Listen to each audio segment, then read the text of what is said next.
Shock anafilattico fatale per un 45enne di Clout, morto dopo essere stato punto diverse volte da calabroni e deceduto dopo l'arrivo al pronto soccorso, spiega l'esperto, è la siccità a rendere questi insetti più aggressivi. Maxi furto alla Faber, industria di Cividale, ignoti incappucciati hanno rubato utensili per un valore di 110.000 euro, a metterli in fuga limitando il danno, una guardia giurata che ha poi allertato i carabinieri. Nonostante il calo del gas del 4% cresce l'inflazione in regione, a Trieste è superiore alla media italiana, a Udine cala il prezzo degli alimentari, in Friuli Venezia Giulia a compensare la discesa del gas e la crescita dei trasporti. Mentre la petizione lanciata da FIAIBE e ambientalisti per dire no al Giro d'Italia fino al santuario ha raggiunto le 2.000 firme, dall'usario e ristoratori dicono sia l'asfaltatura attesa da anni, anche Padre Peter è favorevoli ai lavori. L'ex allenatore di Udinese e Milan, Zaccheroni, parla della stagione Catenni bianconeri, obiettivo minimo arrivare alla metà sinistra della classifica, sottile, determinato e serio, dovrà confermarsi da allenatore.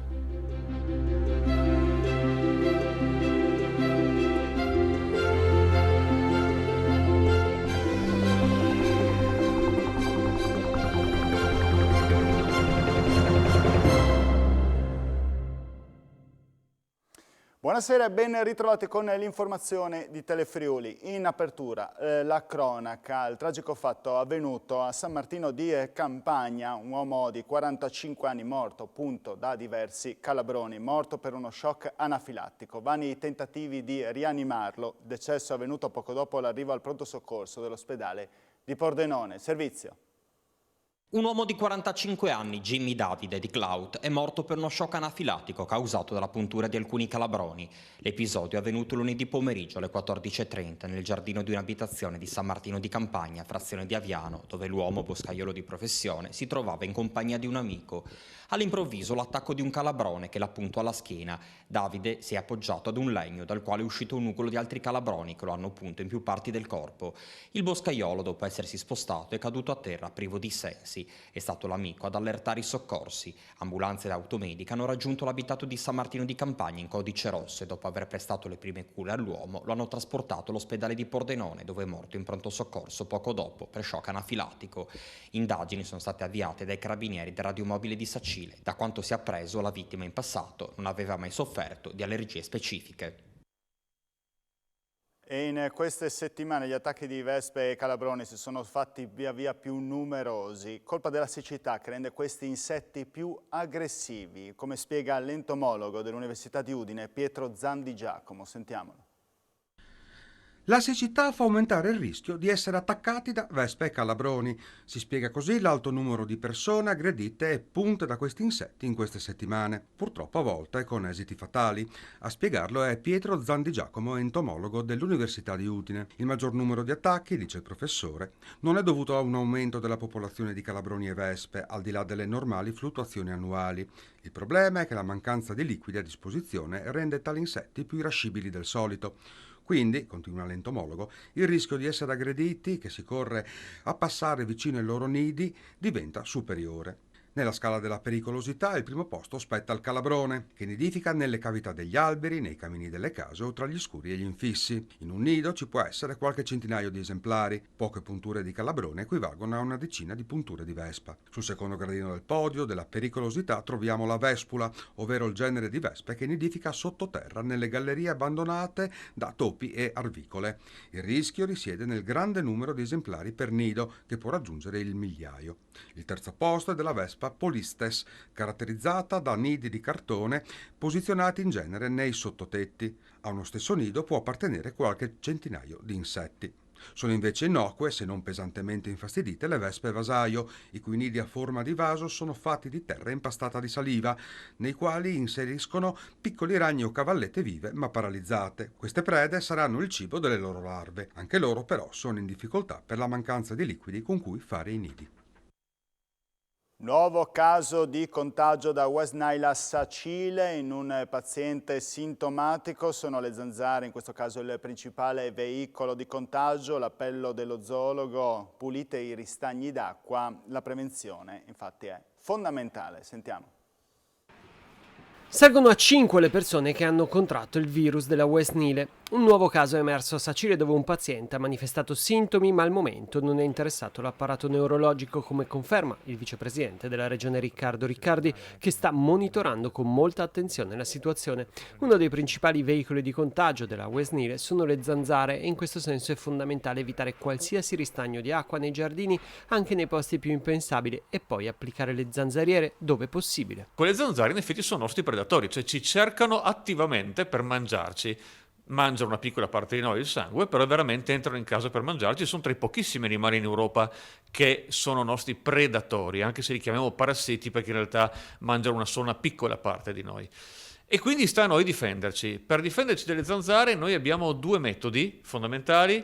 La prima è la difesa passiva, che è quella di usare le zanzariere alle finestre o in zone molto frequentate da zanzare anche attorno ai letti.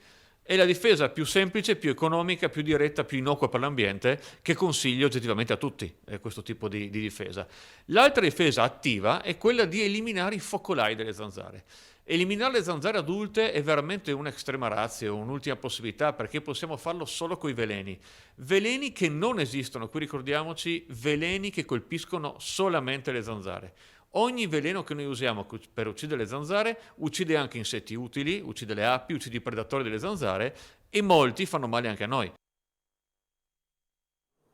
Sono 956 le nuove positività al Covid-19 in Friuli Venezia Giulia riscontrate nelle ultime 24 ore a fronte di 5.703 tamponi tra molecolari e antigenici. Le persone ricoverate in terapia intensiva sono 3, con 243 pazienti negli altri reparti delle aree mediche. Si è registrato un decesso di un uomo a Pordenone.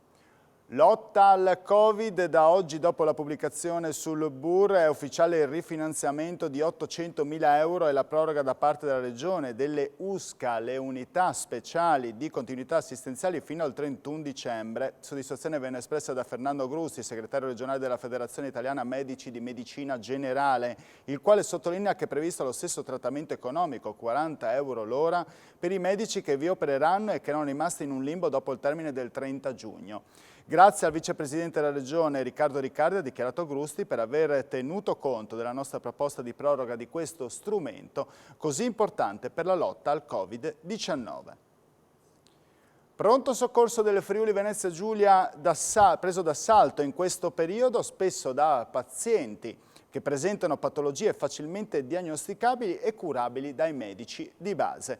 Negli ospedali è caos, il personale infermieristico per far fronte all'emergenza viene tolto da altri reparti. Non mancano tra l'altro gli screzi tra gli operatori sanitari e pazienti che protestano per le lunghe attese. Andiamo a vedere. Crescono gli accessi ai pronti soccorso del Friuli Venezia Giulia, ma mancano gli infermieri di emergenza. Una situazione quasi cronica che è diventata ancora più difficile in questo periodo tra personale sanitario in ferie e pazienti che si rivolgono agli ospedali anche per patologie che potrebbero tranquillamente essere curate dai medici di medicina generale.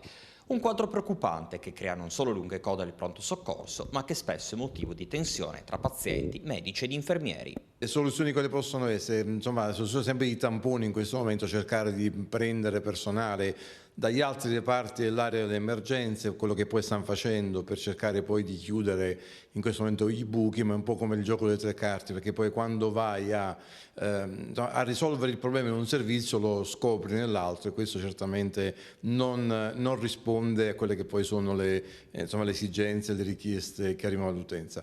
Il problema è sempre lo stesso, anzi è il modo sbagliato che si ha di utilizzare il pronto soccorso, i famosi codici bianchi, questo perché manca probabilmente, a mio avviso, all'esterno una risposta per l'utenza e quindi è costretta a rivolgersi chiaramente a un pronto soccorso, e questo, aumentando, avendo numeri così importanti che fanno attesa, certamente mandano in difficoltà e il personale non riesce a gestire questi numeri.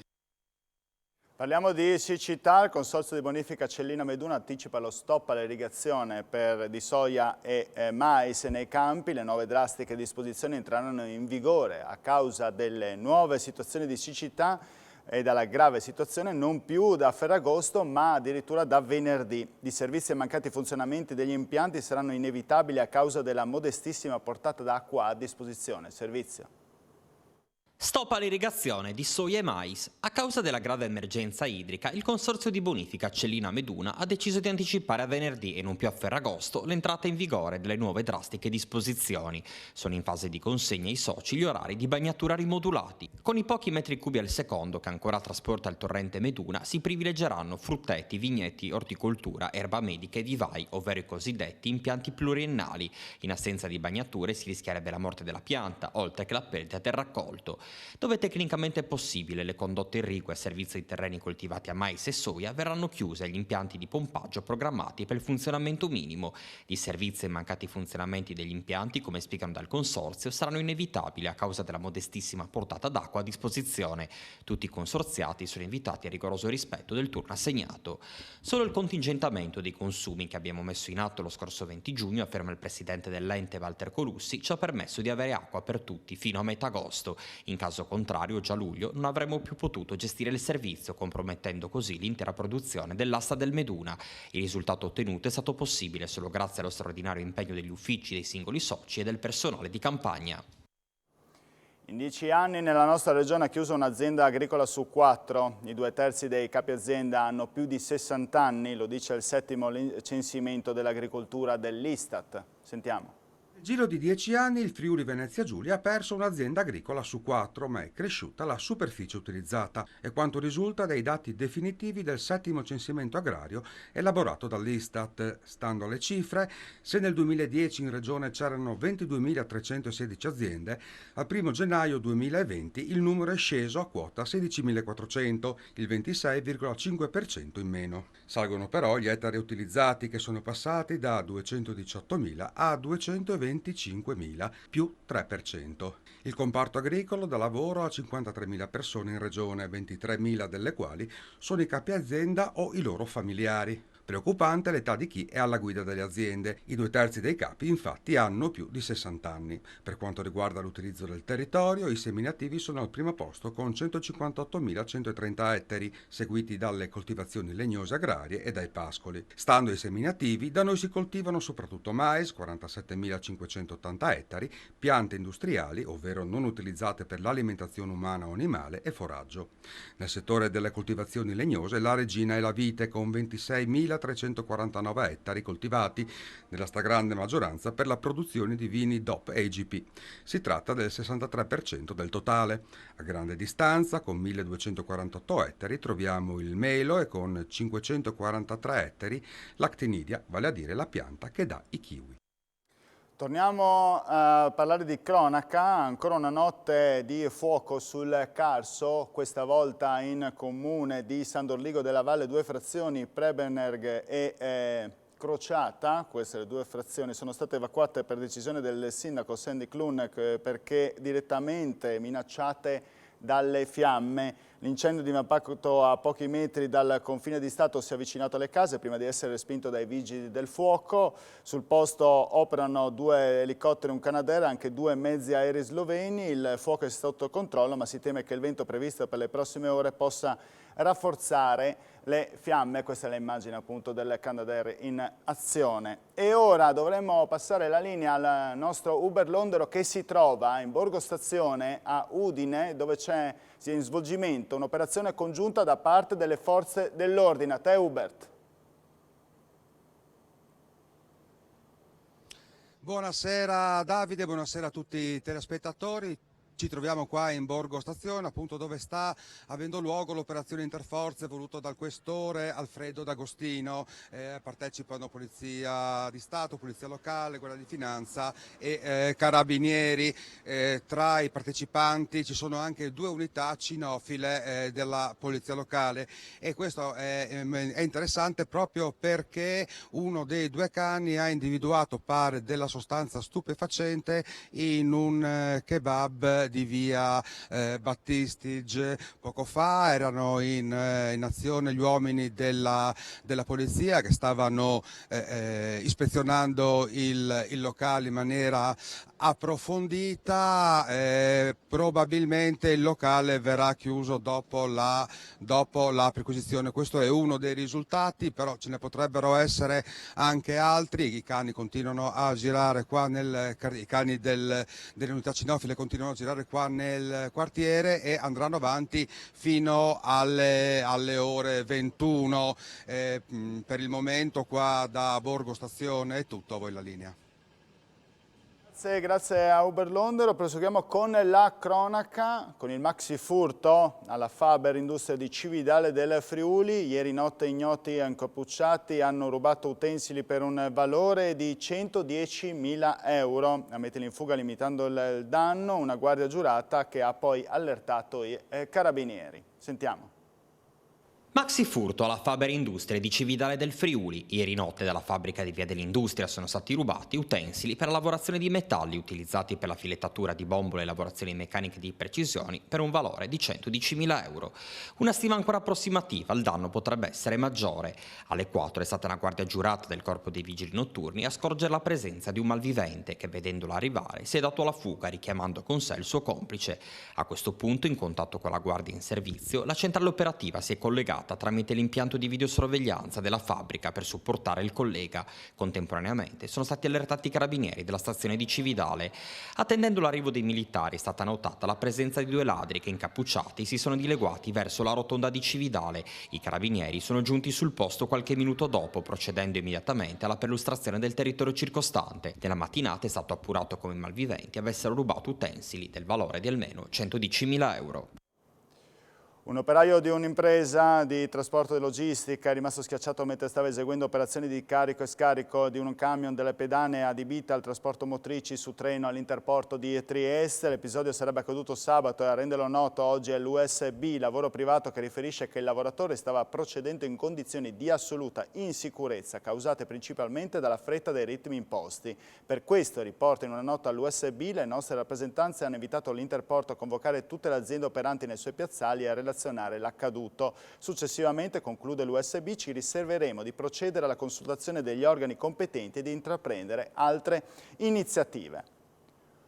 Un'anziana di 81 anni è stata investita ieri sera dal marito di 85. Per causa in corso d'accertamento dei carabinieri a Flaibano, in una proprietà privata, l'uomo aveva parcheggiato l'auto sullo scivolo del garage, ma evidentemente non aveva azionato il freno a mano. Dietro l'auto c'era la moglie, che non ha fatto in tempo a spostarsi ed è stata investita dalla macchina ormai senza controllo.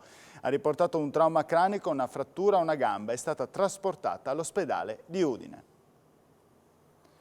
Perde il controllo dell'auto e finisce fuori strada, ricoverato in gravi condizioni all'ospedale di Udine, dove è stato trasportato un 42enne di Caston di Strada che questa mattina alle 5:20 è rimasto coinvolto in un incidente stradale. Questa è l'immagine, è venuto a Talmassons, lungo la Napoleonica. L'uscita di strada si è verificata lungo un tratto rettilineo, non si esclude che il conducente possa essere stato tradito da un colpo di sonno. Sul posto, al 118, Vigili del Fuoco e Carabinieri dei radiomobile di Latisana.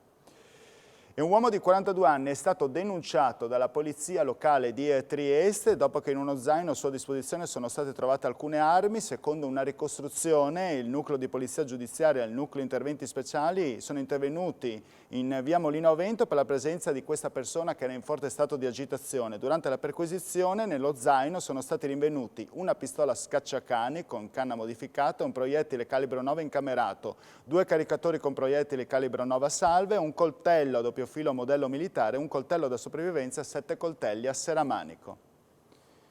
Questa mattina, ancora cronaca, i carabinieri del NAS di Udine hanno effettuato il sequestro di una 60ina tra colle e smalte all'interno di un negozio di Cassacco gestito da cinesi. I militari in particolare hanno accertato che il materiale in vendita non riportava sull'etichetta, come invece prevede la normativa europea, le indicazioni relative alla presenza di sostanze chimiche pericolose. Oltre al sequestro, ai titolari dell'attività commerciale è stata elevata una pesante sanzione amministrativa. E ora voltiamo pagina, pubblicati oggi nuovi dati sull'inflazione. Rispetto a luglio 2021 la crescita in regione e a Trieste soprattutto è superiore a quella italiana. Giù i prezzi degli alimentari nel capoluogo friulano. Sentiamo. Nonostante il costo del gas da riscaldamento sia sceso del 4% rispetto a giugno, a luglio i prezzi sono saliti in Italia dello 0,4% su base mensile e del 7,9% rispetto all'anno precedente. A dirlo è l'Istat che oggi ha pubblicato i dati sull'inflazione. Risulta più alta la variazione annua in Friuli Venezia Giulia, dove la crescita si attesta all'8,1% e soprattutto a Trieste, che raggiunge il più 8,5%. Va meglio Udine, dove l'aumento è al 7,8%, un decimale in meno rispetto alla media nazionale. Nella nostra regione a compensare la discesa del gas è la crescita di trasporti, in particolare viaggi aerei e marittimi, servizi ricettivi e ristorazione, oltre alla spesa per lo svago, trascinata dai costi per le vacanze. Facendo raffronto tra le due città, in un mese il carrello della spesa alimentare a Udine è calato dello 0,4%, mentre a Trieste è salito di mezzo punto. In entrambi i capoluoghi a luglio sono crollati i prezzi della frutta, meno 8,7% a Udine, meno 7,4% a Trieste, ma mentre in Friuli le verdure sono diventate meno care del 3,4%, nella città portuale per un'insalata si spende lo 0,4% in più. E ora ci colleghiamo in diretta con Daniele Paroni che si trova a Pagnacco per festeggiare i 100 anni di una maestra. Si sono ritrovati i suoi vecchi alunni. E allora diamo uno sguardo e diamo subito la parola a Daniele Paroni. A te Daniele. Grazie della linea, siamo a Plaino e la grande festeggiata è arrivata un minuto fa. È la signora Vittoria Gentili, 100 anni. Signora, ma come si fa ad arrivare a questa età? Sposata Gentili. Sposata Gentili, così mi ha già corretto, avete capito? Lei ha fatto l'insegnante per tanto tempo. Come si fa ad arrivare a 100 anni così? Non lo so, sono arrivata perché sono qua. Non ho fatto niente di strano. Ho questa gente che mi vuol bene e sto contenta. Lei mi risulta che usa anche l'iPad. Sì, tutto il giorno ce l'ho. Faccio tanti quei sudoku. E poi legge i giornali. Leggo tutti i giornali, tutte le cronache che ho sull'iPad. Lei si aspettava questa festa? C'è tanta gente che l'aspetta. No. Ci sono anche, lei ha riconosciuto già qualche sua alunna forse? Sì, erano lì. Vittoria. Sindaco. Allora, la signora, siamo a Plaino, in territorio non del comune di Udine, però la signora è residente a Udine. Allora il sindaco, come sempre, ai centenari della città, porta i fiori. Porta i fiori, signora. Lei è residente a Udine, quindi il sindaco di Udine gli fa gli auguri per i suoi 100 anni, Ma sa che adesso le dico una cosa, io non sono registrata il 10 agosto, ma il 10 settembre.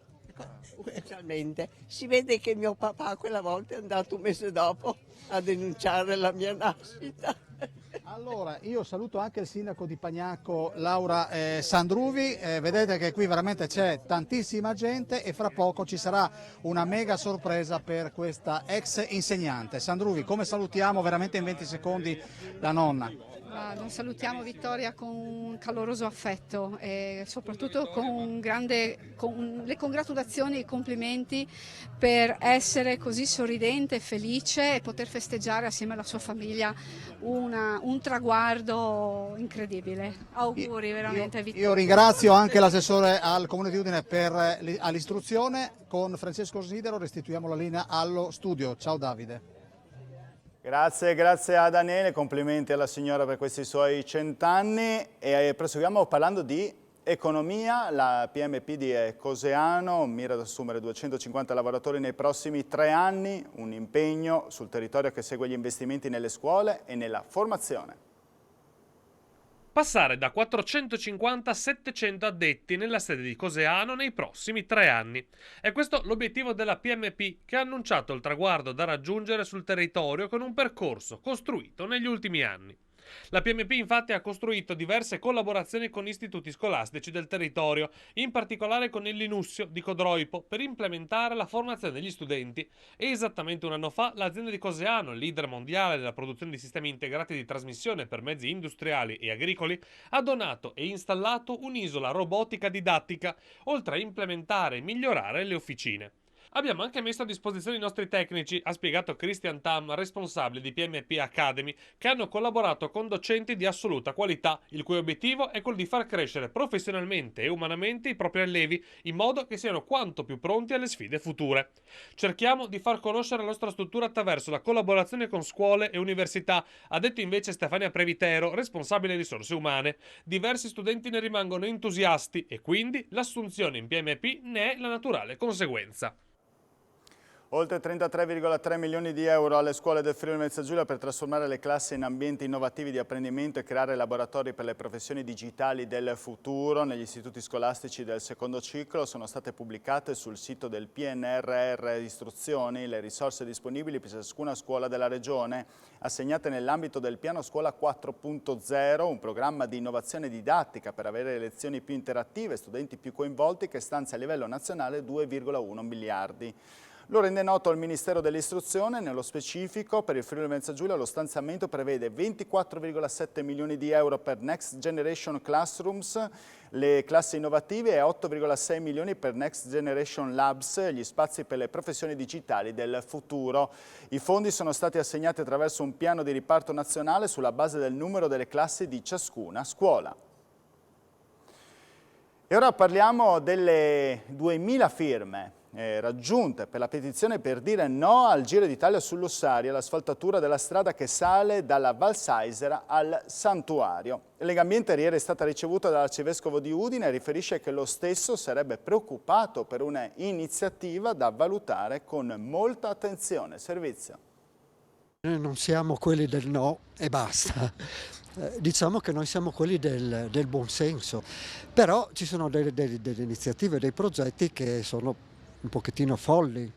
Ci sono moltissime salite, dure salite nella nostra regione, con strade già asfaltate, già pronte, ma quello di spendere soldi, oltretutto della protezione civile, per mettere a posto una strada militare che è già utilizzata normalmente, è assolutamente una cosa che non ha senso. Cosa rispondete quindi a chi sostiene che comunque questa è prima di tutto un'opera di messa in sicurezza che era necessaria? Questo mi sembra che sia tutto da dimostrare. In secondo luogo vorremmo sapere quanto costano e quanto costano soprattutto l'organizzazione di un arrivo di tappa in un luogo che va rispettato, che è dal 1956 area di interesse nazionale. Quello è un luogo che va tutelato. Le carovane, le autoammiraglie, il contorno di 15.000 persone che poi non so dove si sfameranno, il contorno delle bibite usa e getta. C'è stato un incontro con l'Arcivescovo di Udine. Gli abbiamo consegnato un documento e lui è rimasto molto preoccupato e ha detto appunto che queste iniziative vanno valutate con molta attenzione e che lui al momento è preoccupato per questo connubio tra una manifestazione sportiva legittima, torno a dire, e un luogo che merita di essere lasciato in pace. E ora veniamo alle ragioni del sì, che arrivano invece direttamente dal santuario, con i ristoratori che parlano della messa in sicurezza della strada attesa da anni. Non arriveranno le macchine sull'Ossari, non c'è spazio, stiamo solo rendendo agevole il nostro lavoro, i soccorsi e la visita del santuario a tutti, anche a chi ha difficoltà motorie, dicono, e aggiungono: chi firma la petizione venga a vivere la montagna ogni giorno a conoscere la situazione. Anche padre Peter, responsabile del santuario, è favorevole ai lavori e sul Giro dice non è un evento di un giorno a dissacrare un luogo. Sentiamo. Il signor Rosenwirt praticamente gestisce questo locale da una vita, il locale di famiglia, ed è l'unico residente dell'Ussari. A favore o contro la realizzazione della strada? No, assolutamente a favore della strada, perché è una strada di servizio. Ricordiamoci che qua girano 100.000 persone, oltre a 30.000 che vengono su a piedi, per cui c'è la necessità di garantire determinati servizi. Questa strada l'aspettiamo da 80 anni, la strada è rimasta così com'è, solo che hanno fatto un fondo di cemento, poi a fianco gli metteranno la terra, l'erba tornerà verde. Chi si ricorda sa com'era, in che condizioni era prima, e prima di firmare o di gridare così allo scempio ecologico bisogna un attimino respirare un attimo, parlare e venire su a vedere, ecco, non è per partito preso. Magari sta firmando qualcuno che proprio non è neanche mai stato qua. La strada esisteva già prima, adesso l'hanno completata, direi l'hanno resa più sicura. Io penso chiunque conosca Lussari sa che non è possibile aprire questa strada per le macchine ai turisti, perché semplicemente non c'è spazio, però servirà per le emergenze, servirà per il nostro lavoro. Ecco, la seconda cosa che è molto importante per noi, visto la natura di questo santuario, arrivano anche tanti pellegrini, alcuni di loro sono vecchi, anziani oppure hanno delle malattie, arrivano le famiglie con piccoli bambini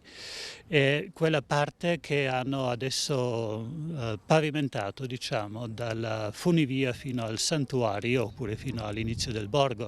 Questo è anche un miglioramento. Per quanto riguarda il giro, non credo che influisca sul lavoro, sulla vita del santuario. E anche delle polemiche sull'arrivo della Corsa Rosa al Lussari si parlerà nel corso della trasmissione Elettroshock in onda stasera su Telefriuli alle ore 21. Spazio anche problemi della viabilità a Sauris e poi un bilancio di questa pazza estate 2022 dalla siccità agli incendi, in attesa di capire se quella di quest'anno alla fine sarà un'estate ancora più torrida del 2003. E questa era anche l'ultima notizia, vi ringrazio per la vostra cortese e fedele attenzione e vi auguro buona serata a tutti. Arrivederci.